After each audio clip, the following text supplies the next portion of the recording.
ગુજરાત નહીં, પૂરા ભારતમાં આહિરનો રોટલો વખાણે ભાઈ, આહિરનો ઓટલો વખાણે. રખાવટથી ભરપૂર અને સમજણથી દિવ્યતાને પામેલો આ સમાજ છે. ભગવાન દ્વારકાધીશના આપણા સૌ પર આશીર્વાદ છે. યદુવંશથી ઓળખાણો આહિર સમાજ છે અને આપ સૌ ભગવાન મહાદેવના ભક્ત છો એ ગૌરવની વાત છે. અને શિવ મહાપડ ગ્રંથમાં દ્વારકાધીશ ભગવાન કૃષ્ણજીની શિવ ઉપાસનાની સુંદર સુંદર કથાઓ છે. એ બધી જ કથાઓનું આપણે ધીરે ધીરે ગાયન કરશું. તો જે કોઈ મનુષ્ય આદરથી, ભાવથી, ભક્તિથી મહાદેવની કથાનું શ્રવણ કરે છે, એના પુણ્યનો મહિમા કોઈ દેવતાઓ પણ ન કહી શકે. એ મનુષ્ય દર્શનીય છે. જે મનુષ્ય ભગવાન મહાદેવની કથા સાંભળે છે એમના માટે શિવ મહાપડ ગ્રંથમાં કહ્યું, રુદ્રા એવન સંશયા. મહાપુરુષોનું મંતવ્ય છે. કેટલું સુંદર મંતવ્ય છે કે જે મનુષ્ય મહાદેવની કથા સાંભળે છે એ સાક્ષાત મહાદેવના સ્વરૂપો છે. આપણે સમય ન હોય તો ભગવાન મહાદેવની કથા સાંભળવા ન જઈ શકીએ, પણ જે મહાદેવની કથા સાંભળતા હોય એમનું આપણે દર્શન કરી લઈએ તો પણ ભગવાન. તેથી પવિત્ર ધરા પર, પવિત્ર તીર્થમાં આપણે સૌ ભેગા મળી દરેક આત્માનું મંગલ કરનારી, દરેક પિતૃઓને તૃપ્ત કરનારી, કામના મનોકામના પૂર્ણ કરનારી અને સૌને સુખ આપનારી, હળાહળ કલયુગની અંદર કલ્યાણકારી ભગવાન મહાદેવની કથાનું આપણે શ્રવણ કરીએ છીએ. ગઈકાલે આપણે શિવ મહાપણ ભગવાનને પ્રણામ કર્યા, કથા સાંભળવાનો થોડું મહાત્મય સાંભળવાનો પ્રયાસ કર્યો. એક મહાત્મય કથા કહી કે દેવરાજે અજાણતા ભગવાનની કથા સાંભળી તો પણ એ દેવરાજ પાપમાંથી મુક્ત થયો અને ભગવાન મહાદેવના લોકને પ્રાપ્ત થયો. શ્રદ્ધાથી પણ નથી સાંભળી, ભાવથી પણ નથી સાંભળી, ભક્તિથી પણ નથી સાંભળી. દેવરાજ જ્યારે ભગવાનની કથામાં આવ્યો ત્યારે તો ખાવા પીવાની અપેક્ષાથી આવ્યો હતો. અગર જર્જરિત શરીર હતું, વૃદ્ધ થયો હતો, ભૂખ અને તરસની પીડા હતી. એટલે એને એમ થયું કે ભગવાનની કથા થાય છે તો મને ત્યાં ખાવા પીવા કંઈક પ્રસાદ મળી જશે. આવા હેતુથી આવેલો આ દેવરાજ. એવું ન કહી શકે કે ભાવથી કથા સાંભળીને તે જીવાત્માનું કલ્યાણ થયું. કોઈ ભાવ નહીં હતો એનામાં, કોઈ ભક્તિ પણ નહીં હતી, બિલકુલ નહીં. રામચરિત માનસ તુલસીદાસજીએ કહ્યું, ભાવ કભાવ અલખ આલસ. ભાવથી, કુભાવથી, આળસથી કોઈ પણ રીતે જે ભગવાનનું નામ લે છે, 4 દિશા નહીં, 8 દિશા નહીં, 10 દિશાઓ તેનું મંગલ કરે છે. હવે દિશા કેટલી? 10 ને 4 દિશા, 4 ખૂણા, 8 આકાશ અને પાતાળ. દિશા કેટલી થઈ? 10 દિશા. રામચરિત માનસે તુલસીજીએ વચન આપી દીધું કે જે કોઈ ભાવથી, કુભાવથી, આળસથી કોઈ પણ રીતે ભગવાનનું જે સ્મરણ કરે છે, ભગવાનનું જે ભજન કરે છે, 10 દિશા તેનું મંગલ કરે. હવે તમે આપણે વિચારીએ કે 10 દિશા આપણું જો મંગલ કરતી હોય તો આ દુનિયામાં કોણ આપણું મંગલ કરી શકે? પણ શરત એક છે, ઈશ્વરનું ભજન કરો. આ તુલસીનો પ્રસાદ છે, રામચરિત માનસનો પ્રસાદ છે. ભાવ કુભાવ અલખ આલસ. એવું ન કહ્યું કે ભાવથી ન સાંભળો. આ ભગવાનની કથામાં પણ ભગવાન વ્યાસે વચન આપેલું છે, કોઈ પણ રીતે જે ભગવાનનું કથા સાંભળે, કોઈ પણ રીતે, શરમથી, ધર્મથી, કોઈ પણ રીતે જે પ્રભુની કથા સાંભળે છે તેમનું તેના પરિવારનું મંગલ થાય, સૌનું મંગલ થાય. વ્યાસજીએ વચનો આપ્યા છે. શિવ મહાપડ ગ્રંથ આપણા માટે આશીર્વાદ સ્વરૂપ છે, આપણા સૌનો ઉદ્ધાર કરનાર છે. તેથી ભલે કથામાં ચિત્ત લાગે ન લાગે કાંઈ વાંધો નહીં, કથામાં બધું યાદ રહે ન રહે કોઈ સવાલ નથી, ઓછું સંભળાય, ઓછું સમજાય, કોઈ પ્રશ્ન નથી. પણ કથામાં 3 કલાક બેસવું એ જ મોટું પુણ્ય છે. અને 3 કલાક બેસવું કોઈ નાની વાત થોડી છે ભાઈ. આમાં જેને જેને બેસવાની આદત ન હોય એને પગ દુખવા લાગે, પગમાં ખાલી ચડાઈ જાય, વાહો દુખવા લાગે, કડ દુખવા લાગે, ખંભા દુખવા લાગે.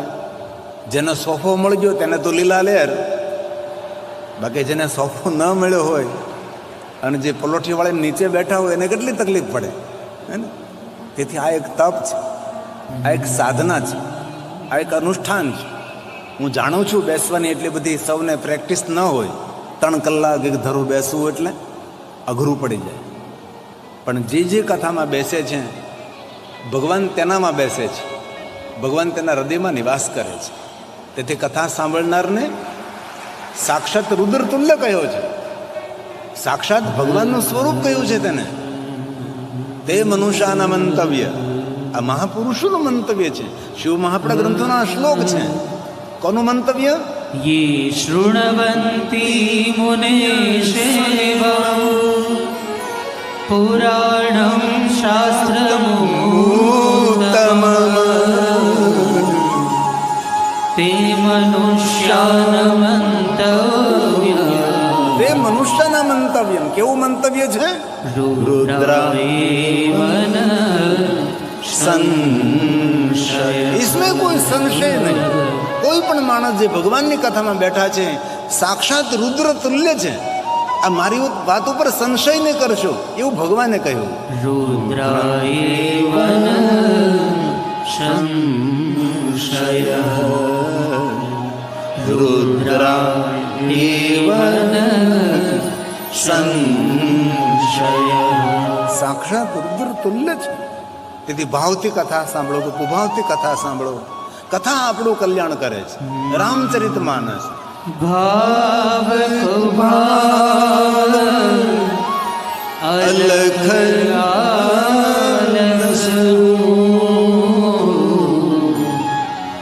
ભાવ કુભાવ અલખ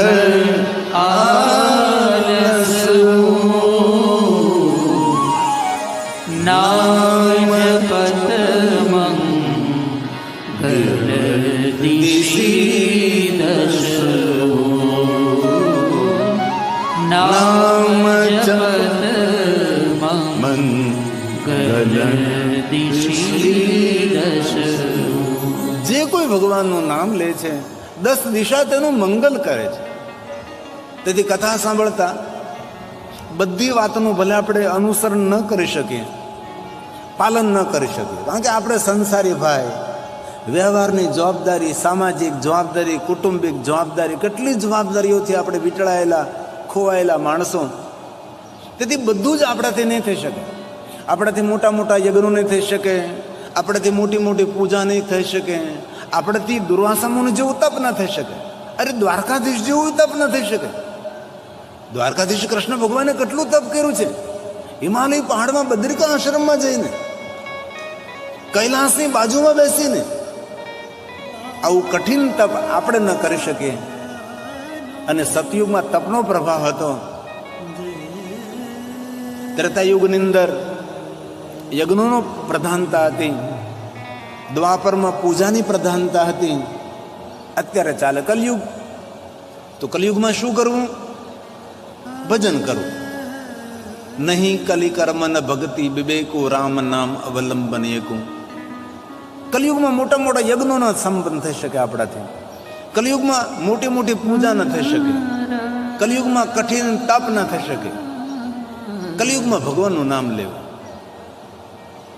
રામચરિત માનસ તુલસીએ કહ્યું છે, નહીં કલી કર્મ ન ભગતિ વિવેકો. વિવેક નહીં રહે, ભક્તિ નહીં રહે, કોઈ વસ્તુ નહીં રહે. પણ કલયુગમાં જો માણસે ભવપાર થવું હોય તો હાલતા ચાલતા, બેસતા, ઉઠતા, ખાતા, પીતા, ઊંઘતા, જાગતા, ઘરમાં, વનમાં, શમશાનમાં, પવિત્ર અવસ્થામાં, અપવિત્ર અવસ્થામાં, હાલતા ચાલતા, ઊંઘતા જાગતા, બિસ્તરમાં સૂતા સૂતા, જીવાગ્રે વર્તતે તસ્ય સફલમ જીવિતમ. બસ જીવવા પર ભગવાનનું નામ રહે. તેથી રામચરિત માનસ નહીં કલી કર્મ ભગતિ વિવેકો. નહીં કલી કર્મ ભગતિ વિવેકો રામ નામ અવલંબન રામ નામ અવલંબન તેથી કથા સાંભળી આપણે સૌએ નિર્ણય લેવાનો, મારે ને તમારે હવને બસ ભજન કરવું. એવું અહીંથી જડતાપૂર્વક નથી કહેવામાં આવતું કે શિવનું જ ભજન કરો. જે તમને આપણને ઠીક લાગે, રામ ઉપર પ્રેમ હોય તો રામનું ભજન કરો, કૃષ્ણજી આપણા હોય તો કૃષ્ણનું ભજન કરો, શિવજી પ્રિય હોય શિવજીનું ભજન કરો, વિષ્ણુનું ભજન કરો, કોઈ પણ દેવતા. કલિયુગમાં નાવ એ ભવસાગર તરવાની, નામ એ કલિયુગમાં ભવસાગર તરવાની નાવ છે, નામ એ જ નાવ છે. તેથી કલિયુગમાં સરળતાપૂર્વક માણસે ભવપાર થવું હોય તો અન્ય કોઈ ઉપાય નહીં કરતા ભગવાનનું ભજન કરો. અને કોઈ પણ સ્થિતિમાં કરી શકાય. એવું કાંઈ નથી કહ્યું કે તમે પવિત્ર થાવ ને સ્નાન કરો ને પછી પવિત્ર હો ત્યારે જ, એવું કાંઈ નહીં. કોઈ પણ સ્થિતિમાં ભગવાનનું ભજન કરો.